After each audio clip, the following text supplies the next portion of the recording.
ఇంకొకటి ఏంటంటే ఇలా డెలివరీ ఆమ్నైటిక్ ఫ్లూయిడ్ కొంతమందికి తెలియదు. ఏంటో యూరిన్ చేసినాము అని చెప్పి అనుకుంటారు.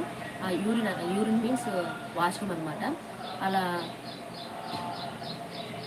అలా ఏ విధంగా అయితే యూరిన్ చేసినప్పుడు పోయింది, యూరిన్ చేసినాము అని చెప్పి అనుకుంటారు. ఎక్కువ అందరూ వాష్రూమ్ పోయినామని చెప్పి అనుకుంటారు. ఎవరంటే తెలియని వాళ్ళు కొంతమంది.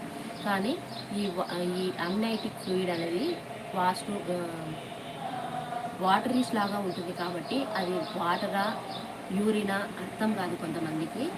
దయచేసి మీరేం చేయాలనంటే ఎక్కువ దానిపైన భయం కలిగి ఉండండి.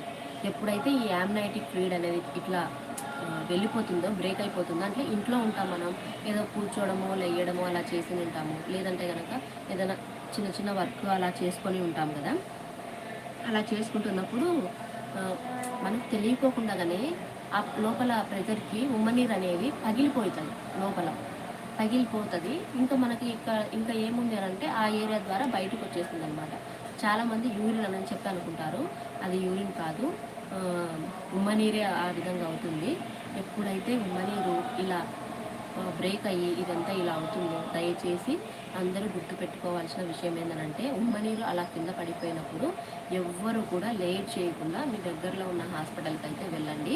వెళ్ళిన వెంటనే మేడం వాళ్ళు అక్కడ ఏం చేయాలో ప్రొసీజర్ చేసేసి బిడ్డని కాపాడడానికి చాలా అవకాశాలు అయితే ఉంటాయి.